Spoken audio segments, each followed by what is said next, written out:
You're going to go bankrupt. The voice cuts through the glass-walled boardroom of Harrington Global like a blade through silk. Every executive turns. A 13-year-old girl in a school uniform stands there clutching a trembling financial report. Before her sits Richard Harrington, 50 years old, billionaire, the man who just announced a billion-dollar project. Laughter ripples through the room. But the girl doesn't smile. The numbers here are wrong. Someone's lying to you. And within 24 hours, what she said would save an empire from collapse. But before we continue, make sure you've subscribed to the channel and drop a comment telling us where you're watching from. We'd love to know how far this story has traveled. Now let me take you back to where it all began. Richard Harrington was not a man who smiled easily. At 50, he had built Harrington Global from nothing into a tech empire worth $12 billion.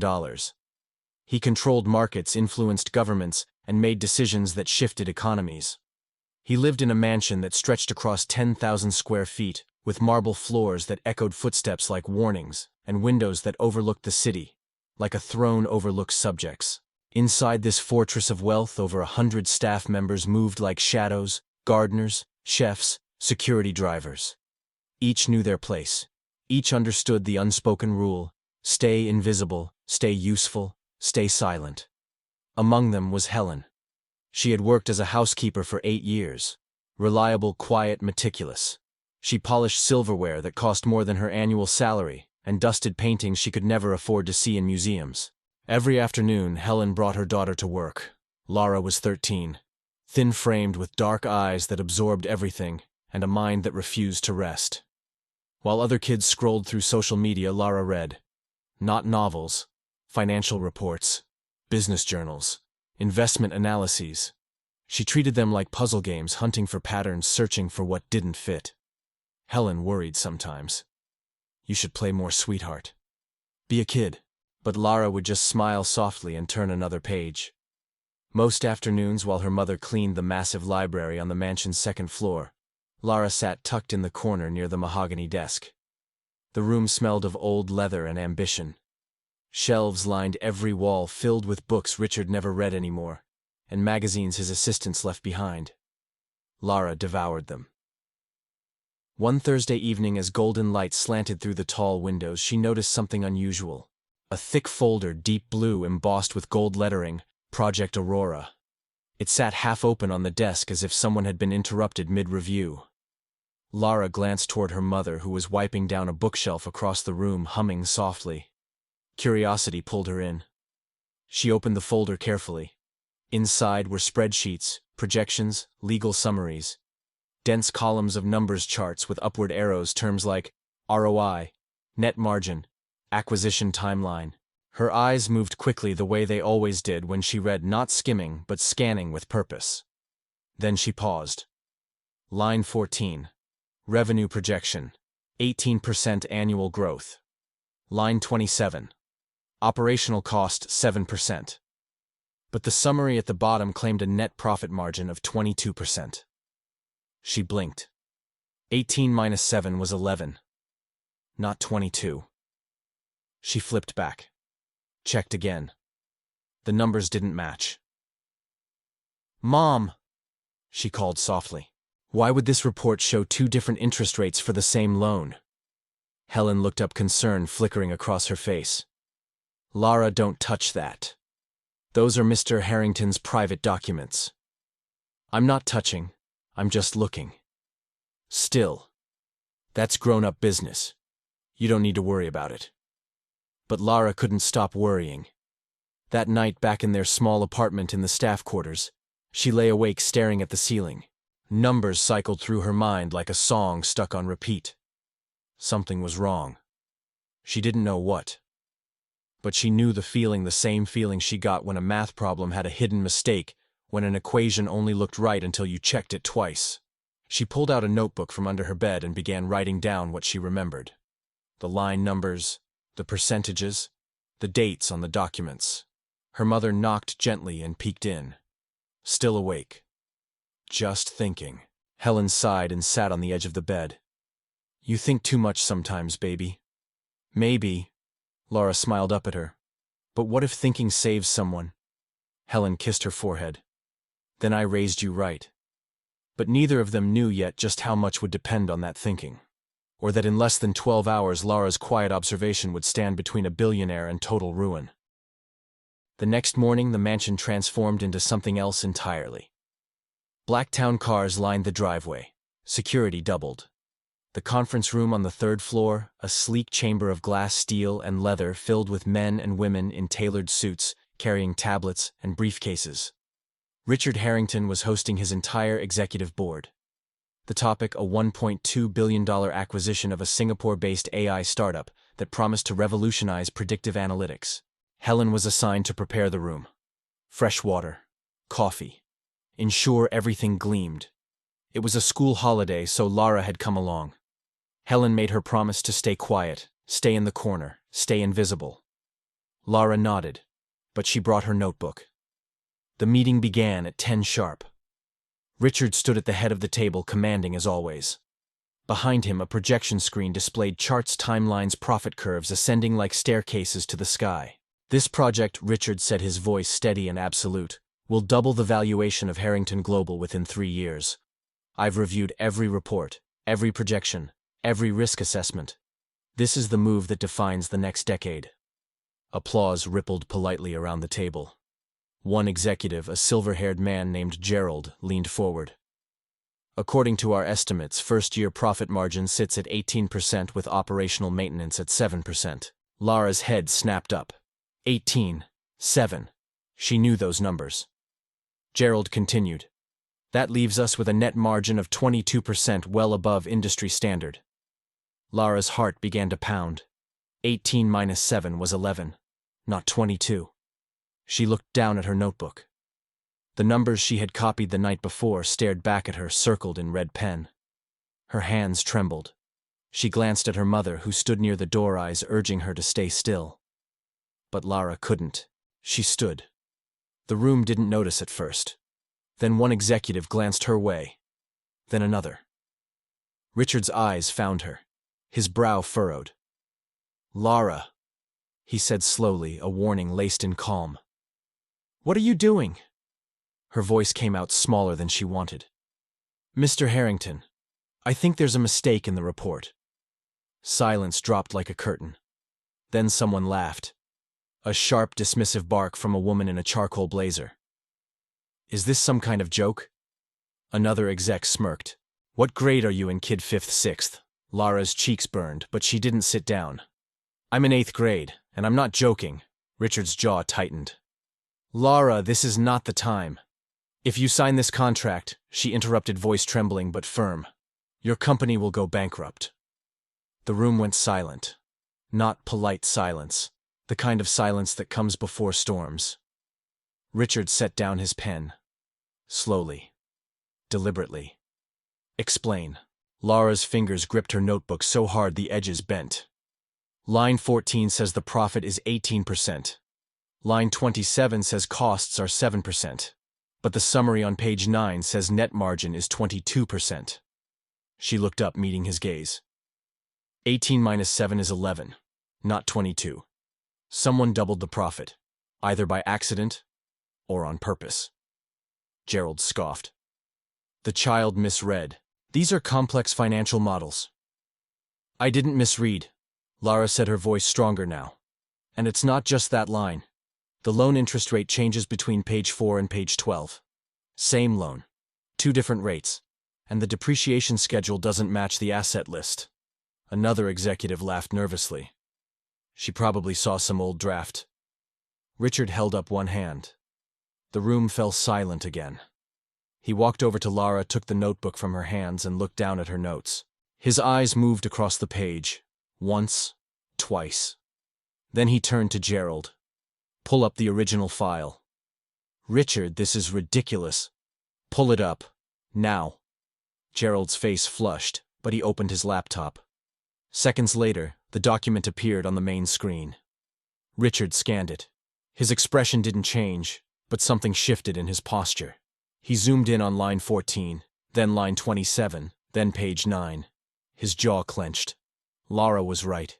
Who prepared these documents? Richard's voice was ice. Gerald cleared his throat. The finance team compiled them. Mark oversaw the final review. Mark, the CFO, seated near the far end of the table, straightened. I only used the data accounting sent over. Then why? Richard said quietly, dangerously. Does this file show it was last edited at 11:43 p.m. yesterday? From your computer. Lara spoke again, softer now. The metadata's still in the file properties. I checked. Mark's face drained of color. That's enough, Richard said. He closed the laptop, looked around the table, then back at Lara. Meeting adjourned. Everyone out. Except Mark. The executives shuffled out in stunned silence. Helen grabbed Lara's hand, pulling her toward the door. But as they left, Richard called out, Lara. She turned. Thank you. The door closed behind the last executive. Only 3 people remained in the conference room: Richard, Mark, and the suffocating weight of accusation hanging in the air. Richard didn't sit. He stood at the head of the table, arms crossed, eyes fixed on his CFO of 7 years. I'm going to ask you one time, Mark, and I want the truth. Mark's hands were flat on the table, fingers spread wide as if bracing for impact. Richard, I swear I don't know how those numbers got changed. Maybe someone in accounting made an error. Stop. Richard's voice didn't rise. It didn't need to. He picked up his phone and made a call. Send forensic accounting to my office, now, and pull every version of the Aurora file from the server time-stamped. Mark's face went pale. You're bringing in auditors, Richard. We've known each other for years. Which is why I'm giving you the chance to tell me yourself before they do. Silence stretched. Mark's mouth opened, closed, opened again. It wasn't supposed to go this far. Richard's eyes narrowed. Keep talking. The startup. It's legitimate. The technology is real. But the profit projections were optimistic. Too optimistic. I knew you wouldn't approve the acquisition unless the numbers looked stronger, so I adjusted them. Just enough to make it attractive. You inflated a $1 billion deal based on fake data. Not fake, enhanced. Mark's voice cracked. I was trying to help the company. You were trying to help yourself. The words landed like a gavel. Richard pulled up his laptop and turned the screen toward Mark. Explain this. It was an email, dated 3 weeks earlier, sent from Mark's personal account to an external address. The subject line read, Aurora Commission Structure. Mark stared at it, said nothing. Richard scrolled down. You negotiated a side deal, $100 million in consulting fees to be funneled through a third-party firm in the Cayman Islands, paid out over 2 years, contingent on the acquisition closing. Mark's hands started shaking. You weren't just inflating numbers, you were setting up a payday, and you were willing to destroy this company to get it. I wasn't going to destroy anything. If I had signed that contract, Mark, we would have been locked into an overvalued acquisition with obligations we couldn't meet. When the real profit margins surfaced, investor confidence would have tanked. Stock price would have collapsed. We'd have been fighting lawsuits and liquidity crises inside of 6 months. Richard leaned forward. That's not enhancement. That's fraud. Mark's voice dropped to a whisper. I needed the money. For what? Debts. Bad investments. I got in too deep and I couldn't. He stopped. Looked up. I wasn't the only one. Richard went still. What does that mean? 2 others knew, Gerald and Vanessa. They were supposed to get a cut, $20 million each. They helped me bury the discrepancies in the quarterly reviews. The room felt colder. Richard straightened his mind, already calculating the damage, the exposure, the legal fallout. You involved board members in a conspiracy to defraud the company. I'm sorry. Sorry doesn't cover this, Mark. Richard turned away, looking out the glass wall toward the city skyline. He had built this empire on trust, precision, control. And it had almost been dismantled from the inside by the very people he had elevated. A 13-year-old girl had seen what none of them wanted to see. After a long silence, Richard spoke without turning around. Security will escort you out. You'll surrender your access credentials, your devices, and any company property. Legal will contact you within the hour. If you try to leave the country, I will have you arrested. Mark stood slowly, unsteady. Richard. Get out. The door opened. Two security officers stepped inside and led Mark away. Richard remained at the window, hands in his pockets, jaw tight. An hour later, the independent audit team arrived.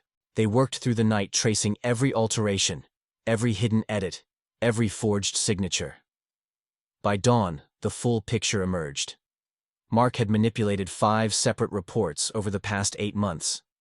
He had altered profit forecasts, buried risk assessments, and falsified third-party validation letters. Gerald and Vanessa had signed off on reviews they never actually conducted, rubber-stamping documents they knew were flawed. The total exposure, nearly $100 million in fraudulent commissions and a billion-dollar deal that would have hemorrhaged money from day one. If Laura hadn't spoken up, Richard would have signed the contract that morning. By the end of the week, the company would have been legally bound. By the end of the quarter, the cracks would have started to show. By the end of the year, Harrington Global would have been fighting for survival. Richard sat alone in his office as the sun rose over the city. On his desk sat Laura's notebook open to the page where she had written in careful handwriting, "Numbers don't lie, but people do." He picked up his phone and made a call. "Helen, it's Richard. Is Laura awake?" A pause. "I need to see her, both of you. There's something I need to say." He hung up, leaned back in his chair, and for the first time in years, Richard Harrington felt something he rarely allowed himself to feel: gratitude. Helen couldn't sleep. She sat at the small kitchen table in their staff quarters, hands wrapped around a mug of tea that had long gone cold. The apartment was modest: 2 rooms, a kitchenette, a window that overlooked the service entrance. It was all the mansion provided for live-in staff. Lara was in bed, but Helen knew she wasn't asleep either. The silence between them had been heavy all evening. After the meeting, Helen had pulled her daughter aside, voice tight with fear. "Lara, what were you thinking? You can't just walk into a boardroom and accuse people of lying. These are powerful men. They were lying, Mom." "That's not the point." Helen's voice cracked. "We're staff. We're supposed to be invisible. If Mr. Harrington thinks we're trouble, we're gone. And where do we go then?" Lara had looked down, guilt washing over her face. "I'm sorry. I just couldn't stay quiet." Now, hours later, Helen stared at her phone, half expecting a message telling her to pack her things. But nothing came. Still, the dread sat heavy in her chest. What if they blamed her for raising a child who didn't know her place? What if Richard saw this as a breach of trust, an overstep, an embarrassment?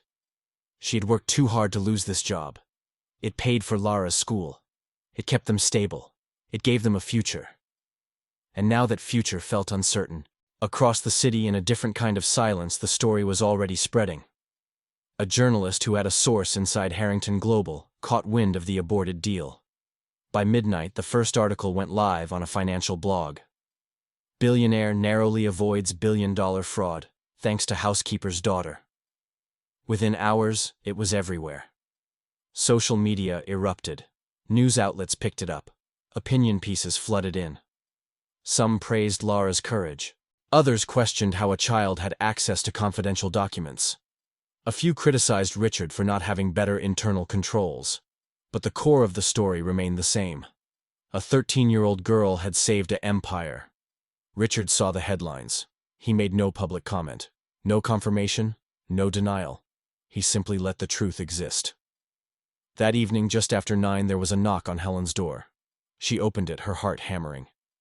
Richard Harrington stood in the hallway. No security. No assistants. Just him in a simple shirt and slacks, holding a small wooden box and an envelope. Helen froze. "Mr. Harrington. May I come in?" She stepped aside, hands trembling. Richard entered the small apartment, his presence somehow too large for the space. He glanced around the modest furniture, the neatly stacked books on the shelf, the drawing Lara had taped to the fridge when she was 9. Lara appeared in the doorway of her room, eyes wide. Richard looked at her for a long moment. Then he set the box and envelope on the table. "I don't know how to say this properly," he began, voice quieter than Helen had ever heard it. "So I'll just say it plainly. You saved me, Lara. You saved this company.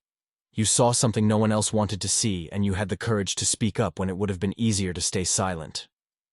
Lara said nothing, but her eyes glistened. Richard continued. I've spent my entire life believing that intelligence came from degrees, from experience, from age. But you taught me something I should have known all along. He paused. That wisdom doesn't require power. It only requires honesty. He gestured to the envelope. That's a thank you. It's not enough. It will never be enough. But it's what I can offer. Helen reached for it with shaking hands, opened it carefully. Inside was a check. Her breath caught. It was more money than she made in 5 years. Mr. Harrington, we can't. You can, he said firmly. And you will. But Lara stepped forward, her voice small but steady. I don't want money. Richard blinked, surprised. I just want to learn, Lara said. I want to understand how the world works, how people write contracts and make decisions and build things. I want to know enough so that no one else gets lied to the way you almost were. Richard stared at her. Then slowly he smiled. It was the first real smile Helen had ever seen on his face. Then I'll teach you, he said. If your mother agrees. Helen looked at her daughter. At this fierce, brilliant, impossible girl who had always seen the world differently. I agree, she whispered. Richard picked up the wooden box and handed it to Lara. This was my father's. He gave it to me when I started my first company. It's a compass. Not the kind that points north, the kind that reminds you to stay true. Lara opened it carefully. Inside, engraved on the brass face, were words, "The truth is worth more than comfort." She looked up at Richard, tears spilling over. Thank you. He nodded. No. Thank you.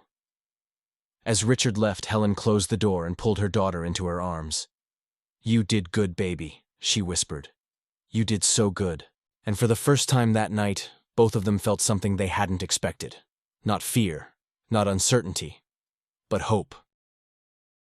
3 months later, Lara walked through the front doors of Harrington Global headquarters, not as a visitor, but as an intern. Richard had created a position for her, financial analysis apprentice. It was unheard of. A 13-year-old working in the finance department of a multi-billion-dollar corporation. But Richard didn't care about convention anymore. She sees what others miss, he told his bewildered HR director. I'd be a fool not to learn from that. Lara came in twice a week after school and Saturdays when she didn't have classes. She was given a small desk near the audit team, access to training materials, and one simple directive: look for what doesn't fit. At first, the staff didn't know what to make of her. Some were polite but dismissive. A few resented her presence, but most were simply curious. And then she proved herself again. It started with a marketing campaign. The company was preparing to launch a new AI-driven analytics platform. The advertising agency had submitted a proposal, $15 million for a 6-month global campaign. Lara was reviewing the budget breakdown during her Saturday shift when something caught her eye. She walked into the CMO's office, proposal in hand. Excuse me, Ms. Rivera. The chief marketing officer looked up, surprised. Lara, what can I do for you? I think there's an error in the ad agency's invoice. Rivera raised an eyebrow. Go on. They're charging for 300 premium digital placements at $50,000 each. That's $15 million. But when I checked industry rates, premium placements average around 30,000. And their itemized list only shows 240 actual slots, not 300.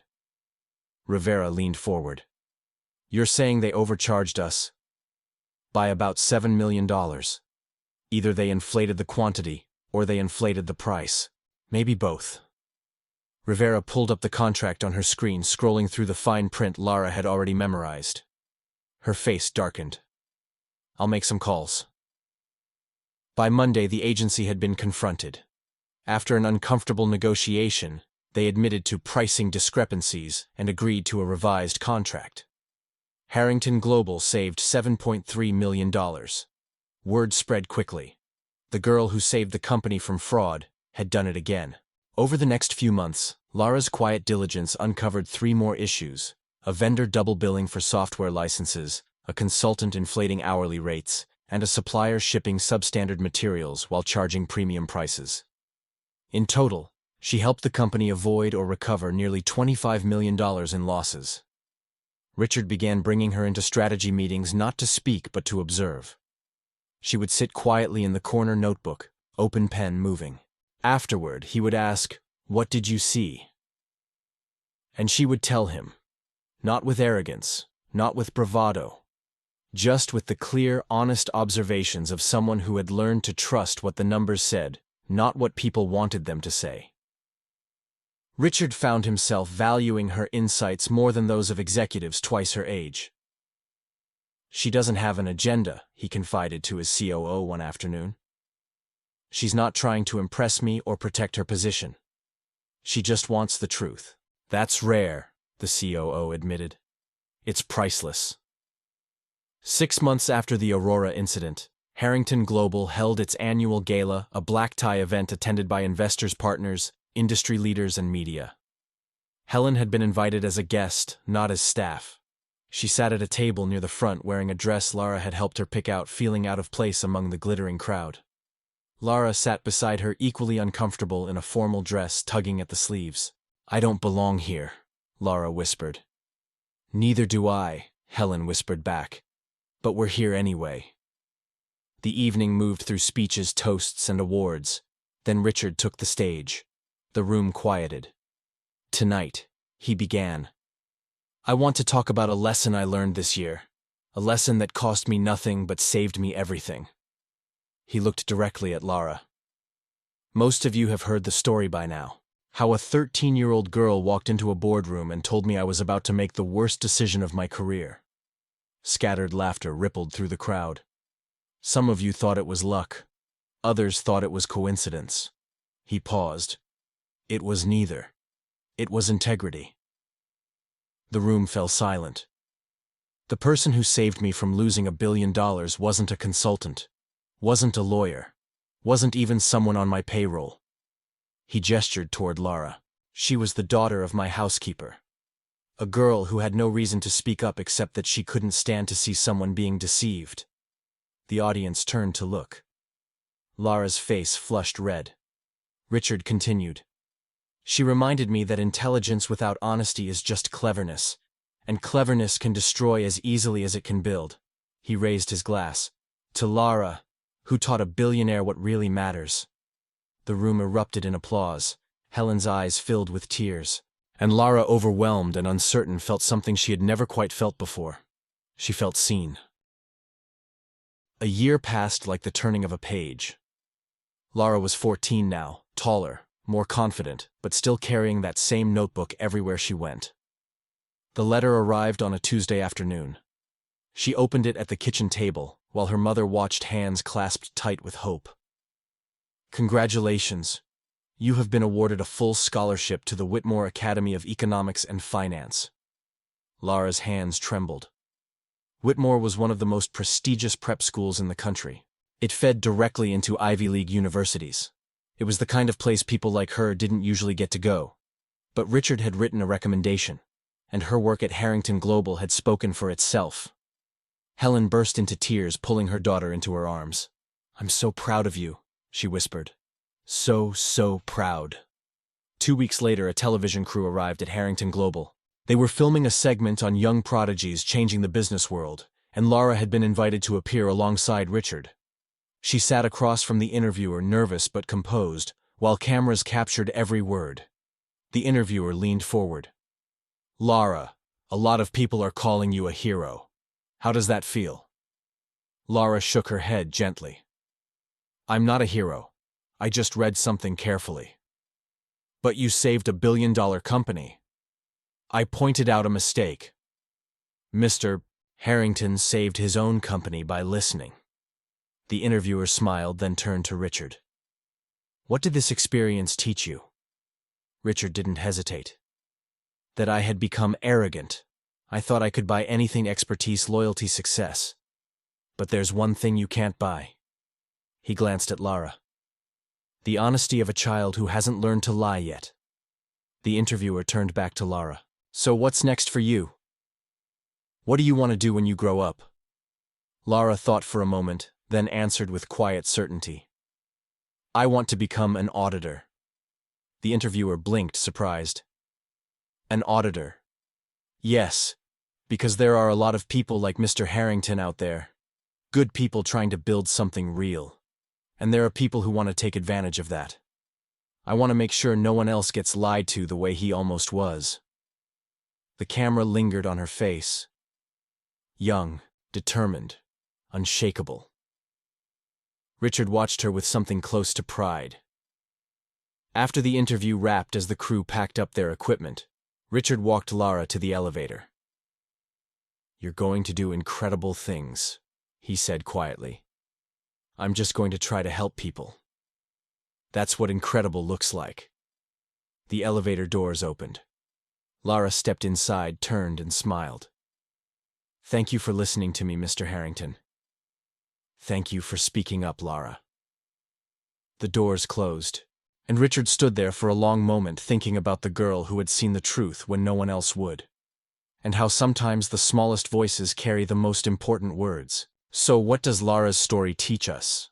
It teaches us that truth doesn't need power to be heard, it only needs a voice brave enough to speak it. It teaches us that sometimes a child can see what an entire boardroom full of experts cannot. Not because they're smarter, but because they haven't yet learned to look away from what's uncomfortable. Intelligence can help you succeed, but integrity is what helps you last. Richard Harrington had wealth, influence, control over markets and people, but none of that protected him from betrayal. What saved him wasn't money or status. It was the honesty of a 13-year-old girl who cared more about what was right than what was safe. In a world that often rewards cleverness over character, Lara reminds us that the most valuable currency is trust. And trust is built one honest moment at a time. You don't need a title to make a difference. You don't need permission to do what's right. You only need the courage to speak when silence would be easier. Thank you for spending your time with me today and for letting this story into your life. Now I'm curious, where in the world are you watching this from, and what time is it where you are? Drop a comment below. I'd love to know how far Lara's story has traveled. And don't forget to subscribe to Maid's Daughter Stories, where small acts of courage light up the biggest corners of the world.